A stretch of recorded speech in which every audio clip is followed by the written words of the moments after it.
नमस्कार, जय हिंद, वंदे मातरम। आप सभी लोगों का उज्जवल क्लासेज में पुनः एक बार फिर स्वागत है। मुझे पूरा विश्वास है कि कल जो हमने वीडियो बनाया वो आप लोगों को पसंद आया होगा। आज हम इस कोरोना की वैश्विक महामारी में यही चाहते हैं कि जो बच्चे घरों में बैठे हुए हैं वह इस समय का सदुपयोग करें और जो भी हमारे YouTube के माध्यम से ज्ञान आप लोगों के पास पहुंच रहा है उसको आत्मसात करें और ज्ञान को बढ़ाएं। आज हम संस्कृत व्याकरण में लेकर आए हैं जिस टॉपिक का नाम है वर्णों का उच्चारण स्थान। कल हमने माहेश्वर सूत्र और प्रत्याहार बनाना सीखा था।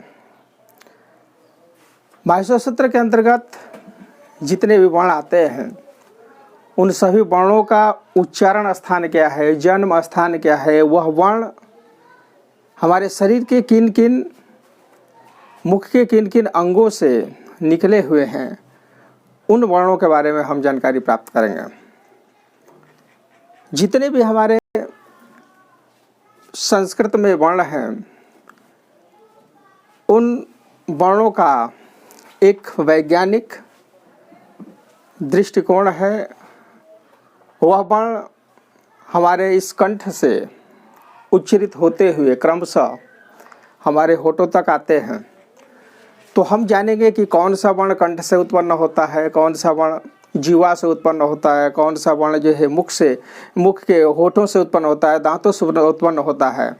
क्योंकि इससे संबंधित वर्णों का उच्चारण स्थान जो है वह टेट हो, सुपर टेट हो या 9-10 हाई स्कूल हो, इन सब के पेपरों में हर साल 2 या 3 नंबर में आता है। सो आइए हम इन सूत्र के माध्यम से इसमें जितने भी वर्ण हैं उन वर्णों का जानकारी प्राप्त करें। महर्षि पाणिनि जी जो संस्कृत व्याकरण का एक तरह से जनक है, उनको जनक कहा गया है।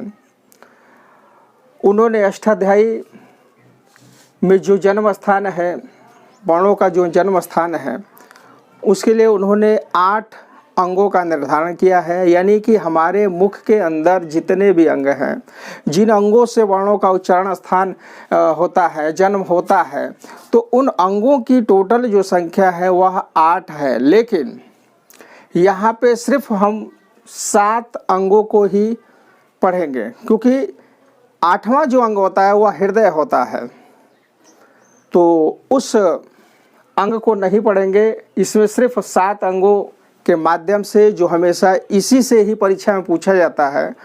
तो जैसे पूछा जाता है कभी कभी कि वर्ण जिनका जन्म होता है वह कितने अंग है, तो आपको बस आंसर यही देना है कि 7 अंग है। 7 अंग, तो वह 7 अंग कौन कौन से हैं एक बार थोड़ा सा देख लेंगे। पहला हो जाएगा कंठ, दूसरा हो गया तालु, तीसरा मूर्धा, चौथा दंत यानी दांत है, 5वां होठ है, 6वां नासिका यानी नाक है, और जो 7वां है वह जिह्वा मूलम यानी कि जिह्वा मूल, यानी जिह्वा का जो मूल स्थान है वही है। इन 7 अंगों से ही जितने भी वर्ण हैं उन सभी वर्णों का जन्म हुआ है। चाहे वह हिंदी के वर्ण हो या फिर संस्कृत के वर्ण हो, सारे वर्ण इन 7 अंगों में ही समाहित हो जाते हैं। तो चलिए हम स्टार्ट करेंगे कि ये एक सूत्र है। इस सूत्रों में कौन कौन से वर्ण आते हैं। पहला सूत्र है अकुह विसर्जनीय नाम कंठा। यहाँ पे आप देख रहे हैं अकुह विसर्जनीय नाम कंठा। अगर इतना याद है अकुह विसर्जनीय नाम कंठा, तो अब इसमें देखेंगे कितना जो है वर्ण समाहित है। पहला है अ, तो अ से हो जाएगा, सूत्र ये हो गया। और यहाँ पे इन सूत्र में कौन कौन सा वर्ण आते हैं यहाँ पे हम लिख रहे हैं। जैसे अ है, क्वेश्चन ये आता है कि अ वर्ण का उच्चारण स्थान क्या है, तो अ वर्ण का उच्चारण स्थान हो जाएगा कंठ। इसके बाद है, अगर आ है तो फिर यहाँ पे आ भी होगा, अगर आ का भी उच्चारण स्थान पूछा जाए तो कंठ ही होगा। कु, कु से तात्पर्य, कु मतलब होता है वर्ग, क वर्ग। जैसे यहाँ पे आप देख रहे हैं, कु से हो जाएगा क वर्ग, चू से हो जाएगा च वर्ग, टू से ट वर्ग, तू से त वर्ग, इस तरह। और प, पू है, पू से प वर्ग हो जाएगा। तो ये जो वर्ग हैं हमारे संस्कृत में 5 वर्ग हैं, और 5 वर्गों से ही इनका एक तरह से निर्माण हुआ है। जैसे मान लीजिए कु, तो कु में देखेंगे तो इसमें कु कह देने से 5 इसमें वर्ण आ जाते हैं। तो वह 5 वर्ण कौन कौन से हो जाएंगे, तो ये हो जाएगा क वर्ग, या इसको ऐसे पूरा लिख सकते हैं क, ख, ग, घ, ङ। ये जो 5 वर्ण है ये क वर्ग के अंतर्गत आते हैं, जिसको कु के नाम से जानते हैं। तो ये हो जाएगा 5 वर्ण जिनका उच्चारण स्थान हो जाएगा कंठ। अ, आ, क, ख, ग, घ, ङ, इनका उच्चारण स्थान कंठ हो जाएगा। इसके बाद यहाँ पे देखेंगे विसर्जनीय नाम कंठ। विसर्जनीय का मतलब होता है विसर्ग। तो विसर्ग जो वर्ण होते हैं, विसर्ग, तो विसर्ग वर्ण कौन कौन से हैं, तो आप देखेंगे कि विसर्ग वर्ण एक है आहा, जिसको बोलते हैं आहा। तो आहा, आहा बोलने पर ह भी आ रहा है और इसके अंतर्गत जो है आ भी आ रहा है। तो विसर्ग जितने भी वर्ण होते हैं, जैसे प्रातः है, लास्ट में जिस वर्ण के अंतर्गत या जिस अक्षर के अंत में विसर्ग लगे हुए हो तो उसका जो उच्चारण स्थान होता है कंठ। तो अ, आ, क, ख, ग, घ, ङ विसर्ग वर्ण यानी कि आह। तो इन सभी उच्चारण स्थान, इनका उच्चारण स्थान हो जाएगा कंठ। अको विसर्जनीय नाम कंठ। अ, आ, क, ख, ग, घ, ङ और विसर्ग, इसका उच्चारण स्थान हो जाएगा कंठ। यहाँ पे कंठ लिख लेंगे।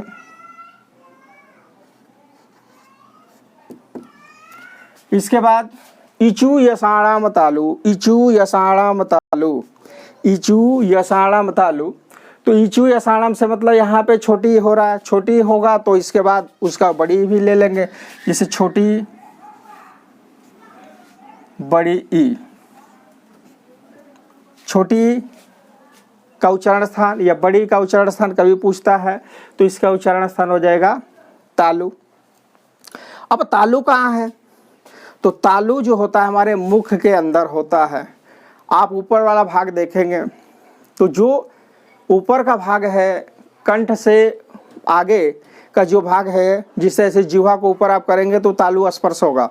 तो वहाँ से जैसे ई बोलेंगे, ई बोल रहे हैं तो देखिए हमारा जीवा जो है तालु में सट रहा है, तो इसलिए इसका जो उच्चारण स्थान होगा वह तालु होगा। बड़ी का उच्चारण स्थान भी होगा तालु। चू से हो जाएगा वही च वर्ग। तो च वर्ग यहाँ पे लिख सकते हैं च वर्ग। च वर्ग में आने वाले वर्ण हो जाएंगे च, छ, ज, झ, य। च, छ, ज, झ, य। ये 5 जो वर्ण होंगे वह च वर्ग के अंतर्गत आएंगे। य वर्ण यहाँ पे आप देखेंगे यसानाम यानी कि य दिया हुआ है, स दिया है यहाँ पे, तो बड़ा वाला ये जो स है, इन सभी वर्णों का जो उच्चारण स्थान हो जाएगा वो हो जाएगा तालु। इचू यसाणाम तालु, छोटी, बड़ी, च वर्ग। च वर्ग में ये हो जाएगा च, छ, ज, झ, य। इन सभी वर्णों का, और ये हो जाएगा य और स, इन सभी वर्णों का उच्चारण स्थान क्या हो जाएगा तालु। तालु हो जाएगा। इसको मिटा देते हैं क्योंकि च वर्ग के अंतर्गत ये सारे वर्ण आ जाएंगे। अब देखेंगे कि यहाँ कई बार पूछता है, जो हमारे वर्ण में 3 स आते हैं और स से संबंधित हमेशा आता है। जैसे ये वाला स पूछेगा कभी कि इस स का उच्चारण स्थान क्या है, फिर ये पूछेगा कि इस स का उच्चारण स्थान क्या है, और फिर इस स का उच्चारण स्थान क्या है। तो इन तीनों स का जो उच्चारण स्थान है वह अलग अलग है। और ये सभी स आप देख रहे हैं सूत्र में दिखाई दे रहे हैं। एक ये वाला जो स दिखाई दे रहा है यहाँ पे आपको दिखाई दे रहा है, तो इचु यसाणाम तालु, इसको क्या बोलते हैं? इसको तालवी सा बोलते हैं, तालव्य सा, तालव्य सा बोलते हैं। तो इसको तालव्य सा बोलते हैं। इसके बाद यहाँ पे ये वाला सा देखेंगे, ऋतु रसाणाम, ये वाला जो सा है तो इसको मूर्धन्य सा, मूर्धन्य सा यानी क्यों बोलते हैं? क्योंकि इसका उच्चारण स्थान ही कहाँ से हुआ है? मूर्धा से हुआ है। मूर्धा जो तालु के आगे आप देखेंगे, जीभ से टच करेंगे, छुएंगे तो खुरदुरा भाग आपको दिखाई देगा, तो उसको बोलते हैं तालु। तो ये जो इसका उच्चारण स्थान हो जाएगा तालवी और इसका उच्चारण स्थान हो जाएगा मूर्धा। जो खुरदरा भाग है वो मूर्धा है। इसको बोलते हैं दंत सा, यानी इसका उच्चारण स्थान हो जाएगा दंत। अब ये आप देखेंगे ऋतु लसानाम दंता, तो ये वाला सा है दंत में है, ये वाला जो सा है मूर्धा में है, और ये वाला जो सा है वह तालु में है। तो तीनों सा, तालव्य सा, मूर्धन्य सा, दंत सा, ये बिल्कुल नहीं भूलेंगे। ये दंत सा है, इसको मूर्धन्य सा बोलते हैं, और इसको जो है तालव्य सा बोलते हैं। तो ये तीनों सा अगर कभी भी आता है तो मुझे पूर्णतः विश्वास है कि आप पूरा याद कर लेंगे। इसको आगे देखेंगे, ऋतु रसाणाम मूर्धा, ऋतु छोटी री या फिर बड़ी री, छोटी री का उच्चारण स्थान या बड़ी री का उच्चारण स्थान हो जाएगा मूर्धा। इसके बाद टू से ट वर्ग, ट, ठ, ड, ढ, ड़,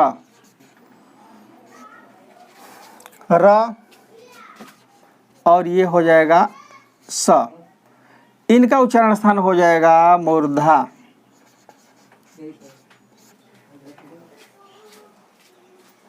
इसका उच्चारण स्थान कंठ, अकुआ विसर्जरिया नाम कंठ, इचु यसाणाम तालु, और ऋतु रसाणाम मूर्धा, ऋतु रसाणाम मूर्धा हो जाएगा। छोटी री, बड़ी री, ट वर्ग में 5 वर्ण आ रहे हैं, फिर ये र आ रहा है और ये स आ रहा है, इन सभी वर्णों का उच्चारण स्थान हो जाएगा मूर्धा।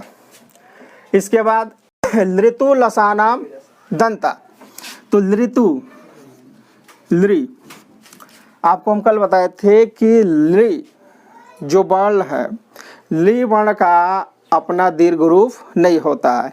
लृ हमेशा ह्रस्व होता है, हमेशा छोटा होता है।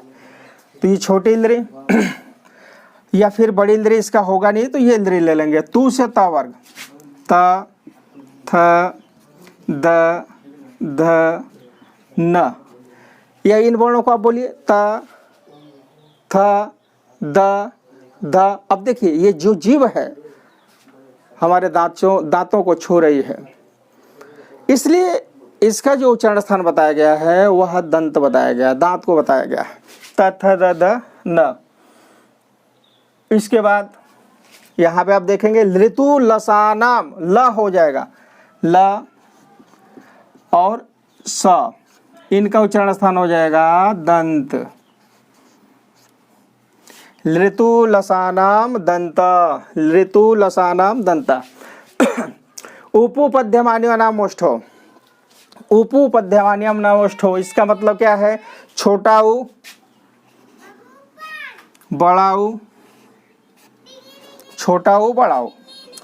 और इसके बाद पू से प वर्ग, पू से प वर्ग, तो प वर्ग में हो जाएगा प, फ, ब, भ, म, प, फ, ब, भ, म, या प वर्ग। तो ये हो जाएगा छोटा उ, बड़ा उ, प, फ, ब, भ, म। और इसके बाद उपध्यमान्य नाम वर्ण, यानी उपध्यमानी जो वर्ण है, तो उपध्यमानी वर्णों की संख्या कितनी है? उपध्यमानी वर्णों की संख्या अगर पूछ लिया जाए कि उपध्यमानी वर्ण कितने होते हैं, तो उपध्यमानी वर्णों की जो संख्या है वह 2 है। पहला है प और दूसरा है फ, लेकिन इसके पूर्व आधा विसर्ग जैसा लगा रहता है। ये जैसे आधा विसर्ग हो गया, विसर्ग पूर्णतः ऐसे होता है। अब इसको जब आधा करेंगे ऐसे तो ये विसर्ग ऐसे बनेगा, ये वाला भाग और इसका विसर्ग ऐसे जोड़ दिया जाएगा। इसके इधर जो वर्ण होगा जैसे प, कभी कोई ऑप्शन में पूछ देता है कि निम्न में से उपध्यमानी वर्ण है, ऑप्शन ये ऐसे दे दिया क, ख,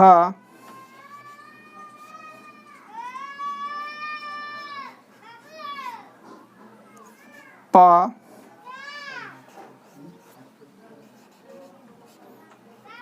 या फ। इन चारों वर्ण में से उपध्यमानी वर्ण कौन कौन से है, कौन सा है? तो उपध्यमानी जो वर्ण है उसकी संख्या सिर्फ 2 है, प और फ। तो इसमें आप देखिए प से पूर्व नहीं लगाया तो ये नहीं होगा, फ से पूर्व लगाया ये सही है, तो ये चौथा ऑप्शन आपका बिल्कुल सही है। तो उपध्यमानी वर्ण है, यह इसका उच्चारण स्थान पूछेगा कभी भी तो इसका उच्चारण स्थान हो जाएगा ओष्ठ।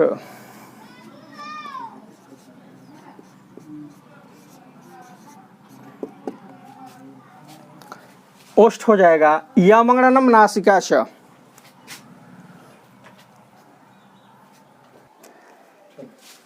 तो ये आप देख रहे हैं छोटा ओ बड़ा ओ प वर्ग प फ व भ म और उपध्यमानी जो वर्ण है प और फ, इसके पूर्व अगर आधा विसर्ग लगे हो तो उनको उपध्यमानी वर्ण बोलते हैं। तो उपध्यमानी वर्णों की जो संख्या होती है वो 2 होती है और इसका उच्चारण स्थान जो होता है वह ओष्ठ होता है। यम अंगणन नासिकाश, यमगणनम नासिकाश, नासिका से तात्पर्य नाक से होता है, यानी ये जो वर्ण है इनका जो उच्चारण स्थान होगा वह नाक होगा। कौन कौन से वर्ण आएंगे? य, म, अंग, ळ, न, य, म, अंग, ळ, न, इन सभी वर्णों का जो उच्चारण स्थान होगा वो होगा नासिका।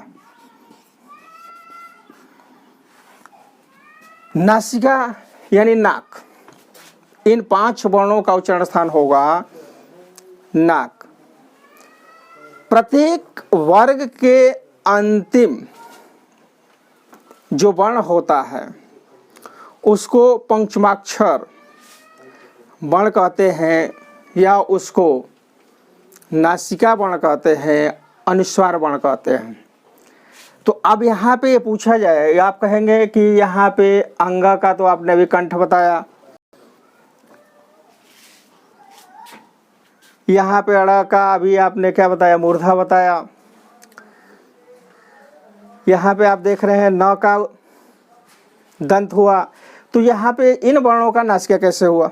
तो यहाँ पे आप देखेंगे य, म, अंगड़ा, न, नासिका, श। यहाँ पे अंग अगर पूछता है, सिर्फ अंग पूछता है कि अंग का उच्चारण स्थान क्या है, तो अंग का उच्चारण स्थान होगा कंठ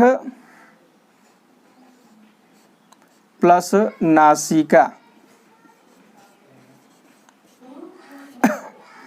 म का उच्चारण स्थान जो होगा यहाँ पे म, अब म जो वर्ण आएगा किस में आ रहा है, तो म यहाँ पे आ रहा है, तो इसका जो उच्चारण स्थान होगा ओष्ठ प्लस नासिका।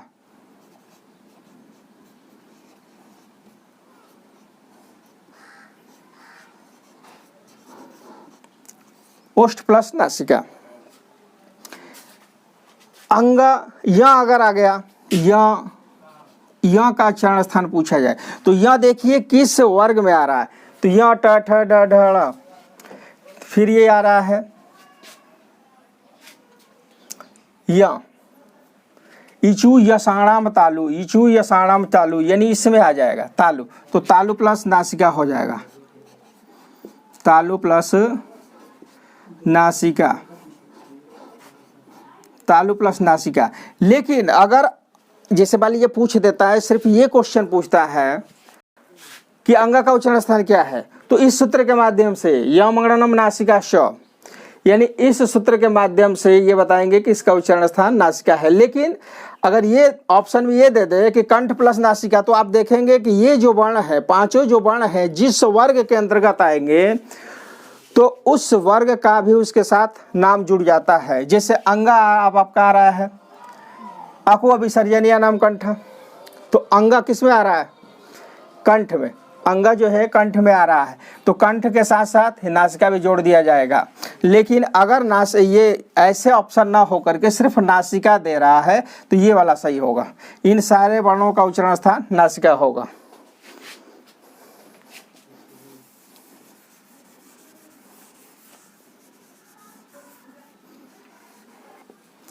यमगणनम नासिका च का मतलब होता है और इसमें कौन सा वर्ण होगा जिसका उच्चारण स्थान नासिका होगा। तो इसके लिए एक अलग सा सूत्र बनाया गया है, लेकिन फिर भी उसको इसमें समाहित कर देंगे तो वह वर्ण होगा ङ। ये जो है इसका भी उच्चारण स्थान क्या होता है? नासिका। लेकिन ये जो है सूत्र में नहीं आ रहा है तो इसको हटा देते हैं, ये आगे आ जाएगा वर्ण। एदैतो कंठ तालु, एदैतो कंठ तालु, एदैतो कंठ तालु में जो आएगा वर्ण ए आए, तो मने दोनों, यानी ए और आई, इन दोनों का जो उच्चारण स्थान होगा वह हो जाएगा कंठ तालु, कंठ प्लस तालु। आई आई ऐसे बोलेंगे आई, तो आई ये बोल रहे हैं तो कंठ के साथ साथ तालु को भी हमारी जीवा जो है छू रही है, तो आई और आई इन दोनों का उच्चारण स्थान हो जाएगा कंठ तालु। ओ दवतो कंठोष्ठ, यानी कि ओ आओ, इन दो वर्णों का जो उच्चारण स्थान होगा कंठोष्ठम, यानी कि कंठ प्लस ओष्ठ, कंठ के साथ साथ ओष्ठ भी इसमें सहयोग कर रहा है, तो इन दोनों वर्णों का उच्चारण स्थान जो होगा कंठ और ओष्ठ हो जाएगा, कंठ और ओष्ठ हो जाएगा। अगला सूत्र देखेंगे वकारस्य दंतोष्ठम, वकारस्य दंतोष्ठम यानी कि व का उच्चारण स्थान क्या है? अगर पूछ दिया जाए ब का उच्चारण स्थान क्या है और व का उच्चारण क्या है, तो दोनों में अंतर है। ब बोल रहे हैं, ब तो ब बोल रहे हैं तो आपस में दोनों होठ छू रहे हैं एक दूसरे को, तो ब का जो उच्चारण स्थान हो जाएगा ओष्ठ हो जाएगा, इस ब का उच्चारण स्थान ओष्ठ हो जाएगा। वकारस्य दंतोष्ठ, लेकिन व ऐसे बोल रहे हैं व, तो व बोलने से हमारे ओठ और दांत दोनों ही इसमें सहयोग कर रहे हैं, तो व का उच्चारण स्थान हो जाएगा दंत प्लस ओष्ठ।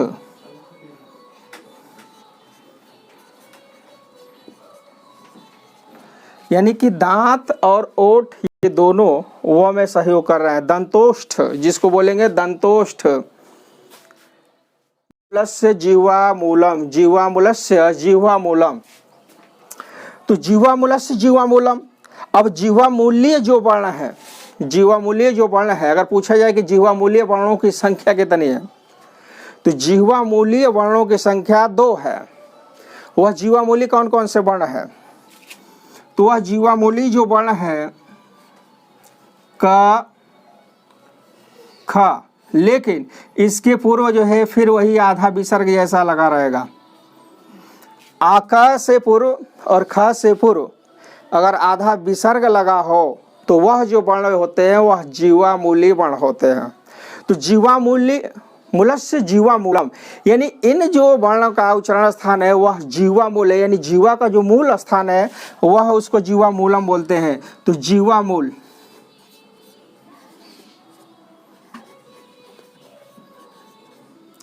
जीवामूलस्य जीवामूलम, इसका और इसका उच्चारण स्थान हो जाएगा जीवामूल, यानी क और ख से पूर्व आधा विसर्ग जैसे लगे हुए हों उनको जीवामूलम वर्ण बोलते हैं। नासिका अनुस्वारस्य, नासिका अनुस्वारस्य यानी कि जो अनुस्वार वर्ण होते हैं उस अनुस्वार वर्ण का भी उच्चारण स्थान होता है नासिका। तो अनुस्वार वर्ण कौन से हैं? अनुस्वार वर्ण, तो अनुस्वार वर्णों की संख्या कितनी है? 1 है। और इसका अगर उच्चारण स्थान पूछा जाए तो इसका भी उच्चारण स्थान क्या हो जाएगा? नासिका।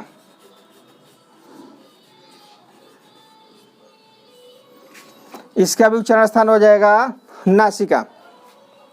तो इस तरह से आप देख रहे हैं कि इस सूत्र के माध्यम से हमारे हिंदी में आने वाले जितने भी वर्ण हैं या संस्कृत में आने वाले जितने भी वर्ण हैं उनके जन्म स्थानों के बारे में हमने जानकारी प्राप्त की।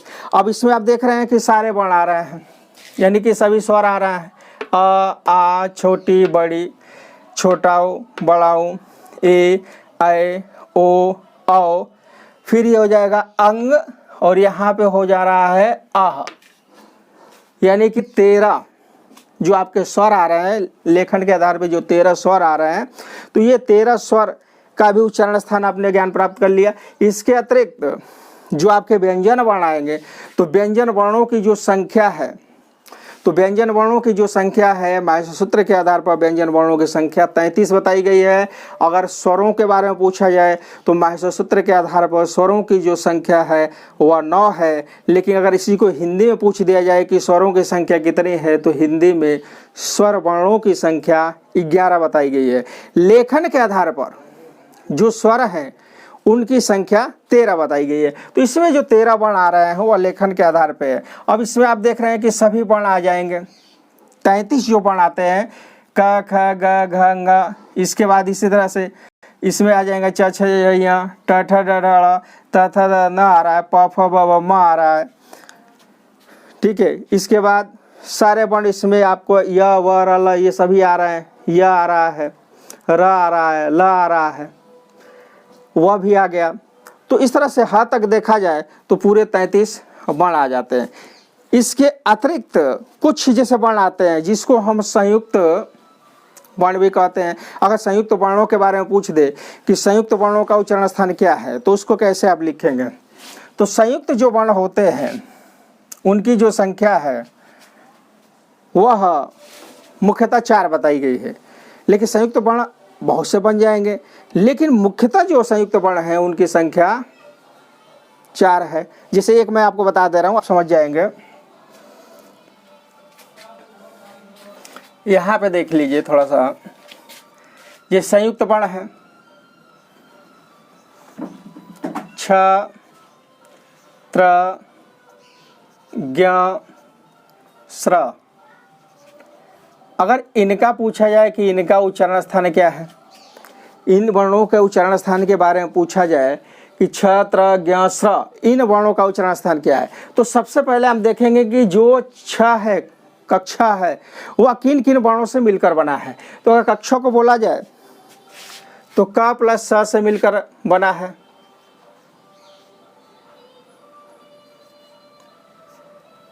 कक्षा त और र से ये बना है, त प्लस र से त्र बन जाएगा।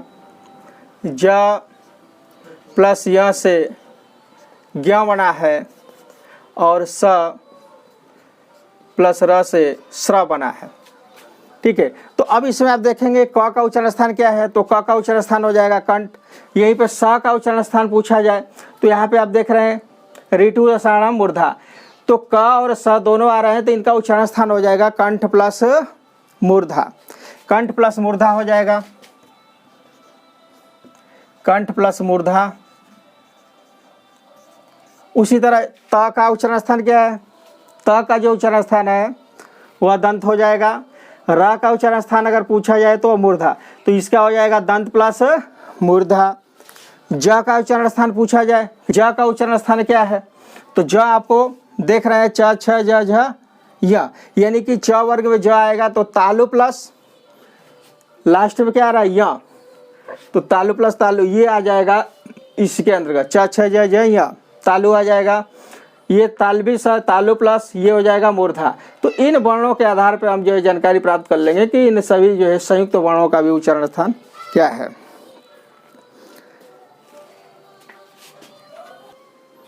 चलिए, तो जो संयुक्त वर्ण है उसको मैं आपको इस तरह से बता दे रहा हूँ, लिख करके बता दे रहा हूँ। देखिए, जैसे संयुक्त व्यंजन वर्ण छ, त्र, ज्ञ, स्र ये दिया हुआ है, तो क प्लस स से ये बना है कक्षा। जैसे क का उच्चारण स्थान क्या होता है कंठ, स का उच्चारण स्थान क्या होता है मूर्धा, तो कंठ प्लस मूर्धा से ये हो गया कक्षा।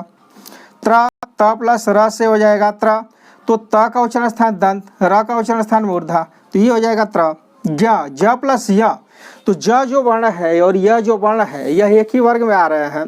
कौन से वर्ग में आ रहे हैं? तो च वर्ग के अंतर्गत ज और य आ जाएगा, तो ज्ञ का उच्चारण स्थान हो जाएगा तालु। स्र, बड़े वाले स और र से बना है स्र, तो स का उच्चारण स्थान तालु हो जाएगा और र का उच्चारण स्थान मूर्धा हो जाएगा। तो ये इन वर्णों का जो उच्चारण स्थान हो जाएगा तालु प्लस मूर्धा हो जाएगा। तो इस तरह से आप देख रहे हैं कि सभी स्वर और सभी व्यंजन वर्ण इन सूत्रों के माध्यम से आपने जाना। मुझे पूरी उम्मीद है कि आपको ये वीडियो पसंद आएगा। मैं अथक आप लोगों के लिए परिश्रम करूंगा, मेहनत करूंगा, ताकि आप घर बैठे बैठे संस्कृत व्याकरण का ज्ञान प्राप्त कर सकें। साथ साथ में हिंदी का भी क्लास 1-2 दिन में स्टार्ट किया जाएगा। तो क्रम वाइज जो भी पद्यांश है या उसमें जो भी व्याकरण है उन सबको भी आप लोगों के सामने हम लाएंगे। आज आप लोगों ने वर्णों का उच्चारण स्थान पढ़ा, इसके लिए मैं आप लोगों को बहुत बहुत धन्यवाद देता हूँ। मुझे पूरी उम्मीद है, विश्वास है कि ये वीडियो आपको पसंद आया होगा। अगर यह वीडियो पसंद आए तो अधिक से अधिक मात्रा में दोस्तों में शेयर करें, मित्रों में शेयर करें, लाइक करें, सब्सक्राइब करें और हमारे नए नए जो भी वीडियो हैं उसको समय प्राप्त करें। जय हिंद, जय भारत, धन्यवाद।